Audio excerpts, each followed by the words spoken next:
पश्चिम बंगाल विधानसभा के चुनाव हो रहे हैं और चुनाव में सबसे ज्यादा चर्चा एसआईआर को लेकर है। एसआईआर को लेकर खूब हो हंगामा भी हुआ, मामला अदालत तक पहुंचा, लेकिन कुल मिलाकर नतीजे जो सामने आए हैं, लगभग 91 लाख लोगों के नाम काटे गए हैं और लगातार चुनाव आयोग की तरफ से कई बार सूची जारी की गई है। अब सबकी नजरें इस बात पर टिकी हुई है कि क्या इसका कोई असर पड़ता है, क्योंकि टीएमसी की तरफ से भी लगातार इसे मुद्दा बनाया जा रहा है। वहीं दूसरी तरफ बीजेपी का कहना है कि चुनाव आयोग ने अपना काम किया है, वो पक्षपात नहीं है। चुनाव आयोग हर बार चुनाव के वक्त ये काम करती है, इस बार भी वही किया गया है। लेकिन इसके मायने क्या है और राजनीतिक दलों की तरफ से क्या कुछ कहा जा रहा है, इसे समझने की कोशिश करेंगे।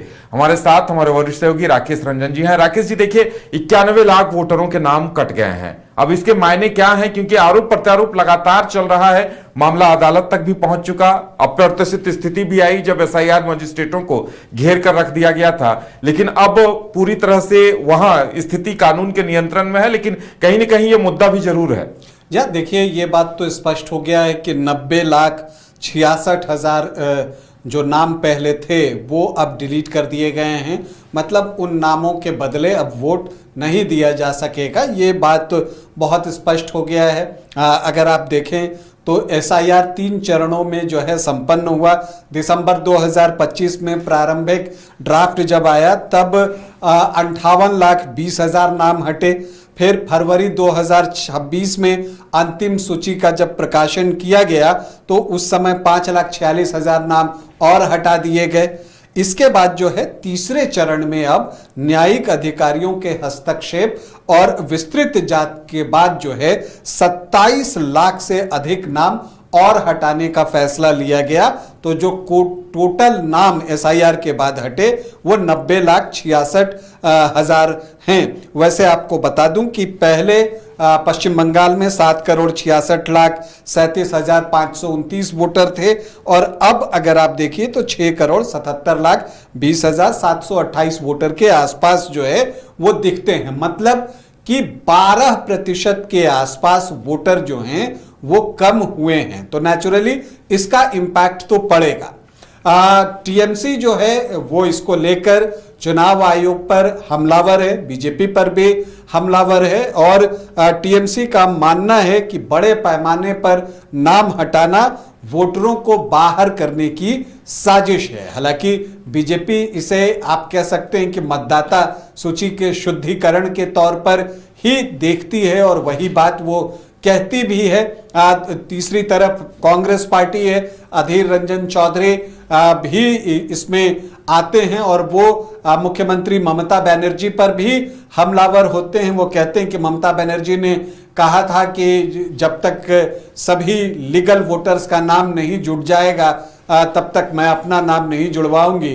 तो अब फिर कैसे वो चुनाव लड़ रही हैं और अधीर रंजन चौधरी कहते हैं कि एक बार पूरी तरह से शुद्धिकरण हो जाए और जो लीगल वोटर हैं उन सब के नाम जुड़ जाएं तभी बंगाल में चुनाव होना चाहिए। लेकिन ये सभी राजनीतिक बयानबाजी है, ये हम सभी जानते हैं। अब जो अगली बात है जो सबसे महत्वपूर्ण है कि एसआईआर में जो इतने नाम हटे हैं उसका प्रभाव चुनाव पर क्या पड़ेगा, क्या असर हो सकता है। तो देखिए, जो एक परसेप्शन है, जो बातें हो रही हैं और जो टीएमसी भी बार बार कह रहा है कि ज्यादातर नाम जो है सीमावर्ती इलाके में हटाए गए हैं और मुस्लिम वोटर्स के नाम ज्यादा जो है स्ट्राइक डाउन किए गए हैं, डिलीट किए गए हैं। तो इसका नुकसान जो है टीएमसी को हो सकता है, ऐसा राजनीतिक पंडित बार बार कहते हुए आपको दिख रहे हैं। खास करके आप देखिए मालदा, मुर्शिदाबाद, नॉर्थ दिनाजपुर, बीरभूम, नदिया, नॉर्थ और साउथ परगना की आप बात कर लीजिए, जहां 141 विधानसभा की सीटें हैं, वहां पर 111 सीट 2021 में जो है वो टीएमसी के पास थी और इस इलाके में बड़े पैमाने पर डिलीशन हुआ है। तो ये लगता है कि टीएमसी को इसका नुकसान हुआ है।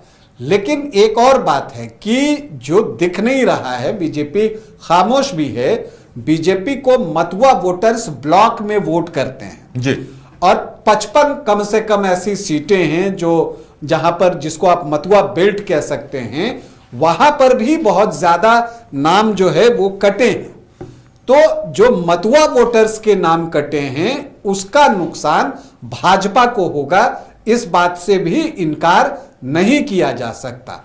और अगर आप देखें तो इसमें नदिया का इलाका है जहां पर कि पिछली बार 17 सीटों में जो है 8 सीट टीएमसी को था तो 9 सीटें बीजेपी के पास भी थी, तो ये एक इलाका है। इसके अलावा कूच बिहार में 2,42,000 नाम कटे हैं। जलपाईगुड़ू ये भी बीजेपी का स्ट्रांग होल्ड वाला इलाका है, वहां पर 2,01,000 वोटर कटे हैं। दार्जिलिंग में 1,90,000 वोटर कटे हैं। तो जो इलाके बीजेपी का स्ट्रांग होल्ड है वो इलाके भी कटे हैं। बीजेपी 2021 में 77 सीटें जीतने में कामयाब हुई थी, उनमें से अगर आप देखें तो लगभग आधी सीटों पर इसका प्रभाव पड़ता है। लेकिन बीजेपी को क्या लगता है? बीजेपी को लगता है कि हां यहां नुकसान तो हुआ है, लेकिन जो और नाम कटे हैं, जो कि अल्पसंख्यक वोटर्स के नाम कटे हैं और सीमावर्ती इलाकों में नाम कटे हैं, उससे इसको कंपनसेट किया जा सकता है। और इसीलिए टीएमसी जो है वो ज्यादा आक्रामक होकर एसआईआर का विरोध भी कर रही थी चुनाव से,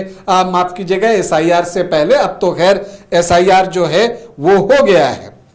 अगर आप देखें तो पिछली बार जो है लगभग 120 विधानसभा की सीटें ऐसी हैं जहां पर इस बार जितनी एसआईआर में नाम कटे हैं ना, उससे कम की जीत की मार्जिन थी।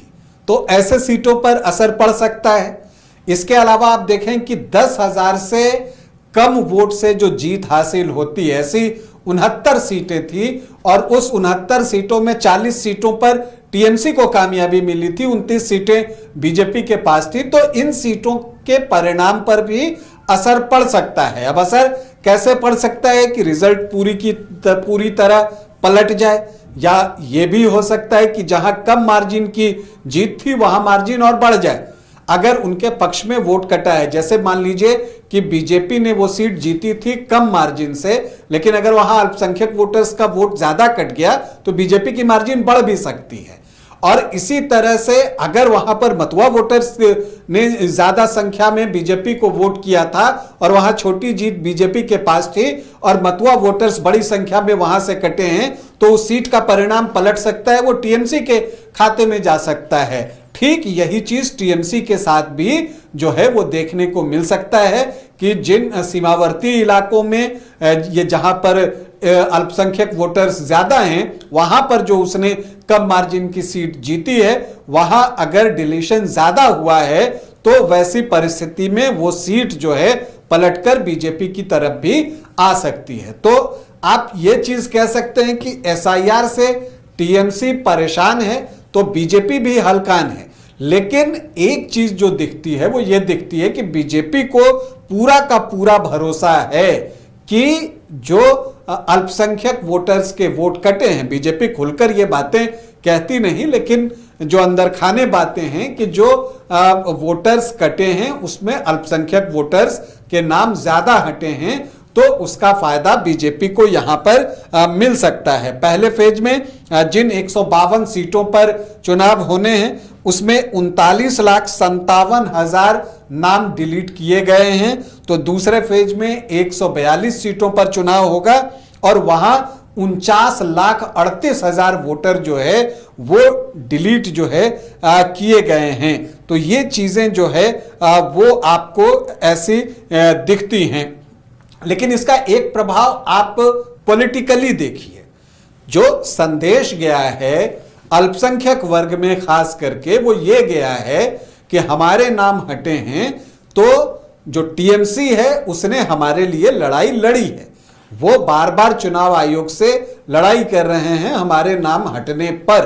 तो ऐसी स्थिति में जबकि अल्पसंख्यक वोटर्स को ये सोच अगर उनके दिमाग में आ जाए कि उनके लिए आगे भी परेशानी आ सकती है, तो ऐसी परिस्थिति में अल्पसंख्यक वोटर्स ज्यादा गोलबंद होंगे और ज्यादा गोलबंद होकर टीएमसी को वोट कर सकते हैं। मतलब कि जो कांग्रेस है, लेफ्ट है, एआईएमआईएम है, हुमायूं कबीर की पार्टी है, उनकी तरफ न जाकर मुस्लिम वोटर्स बल्क में इकट्ठा होकर ऑलमोस्ट 90%, 95% टुवर्ड्स टीएमसी शिफ्ट हो सकते हैं, तो वैसी परिस्थिति में जो नाम डिलीट हुए हैं उसका उतना इंपैक्ट टीएमसी पर नहीं पड़ेगा। तो एक रोचक स्थिति बनी हुई है एसआईआर के बाद भी बंगाल के इस विधानसभा चुनाव में, और इसका विश्लेषण मुझे लगता है कि ज्यादा बेहतर तरीके से जब चुनाव परिणाम आ जाएगा तब जो है इसको ज्यादा बेहतर तरीके से समझा जा सकता है कि कहां क्या इंपैक्ट पड़ा, मुस्लिम वोटर्स का ट्रेंड क्या रहा, वो बटे या पूरा गोलबंद होकर टीएमसी की तरफ गए। हालांकि ज्यादा गोलबंदी 2021 चुनाव से ही देखने को मिल रही है, जब 80 से 85% वोटर्स टुवर्ड्स टीएमसी पहले ही जा चुके हैं। अब उसमें क्या और इजाफा होता है यह देखना दिलचस्प होगा। फिर अगर मुस्लिम वोटर्स एक तरफ गोलबंद होते हैं तो क्या काउंटर पोलराइजेशन भी होता है।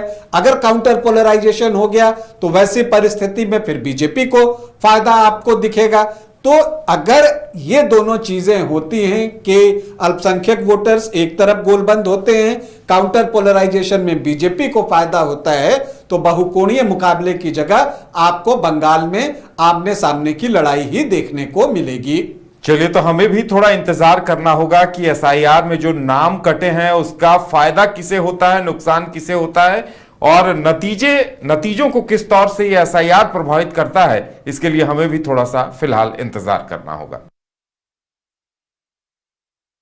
बायोम इंस्टीट्यूट नीट की तैयारी के लिए एक भरोसेमंद नाम। यहाँ अनुभवी फैकल्टी, स्मार्ट क्लासरूम और बेहतरीन टीचिंग मेथड से स्टूडेंट्स को मिलती है मजबूत तैयारी। यहाँ हर स्टूडेंट को मिलता है पर्सनल गाइडेंस और डाउट क्लियरिंग का पूरा सपोर्ट। नीट 2027 और 28 के लिए फेज 1 बैच 9 अप्रैल से शुरू हो रहा है। आज ही बायोम इंस्टीट्यूट से जुड़े और अपने डॉक्टर बनने के सपने को दे सही दिशा। बायोम इंस्टीट्यूट सिर्फ मेडिकल प्रिपरेशन का संस्थान।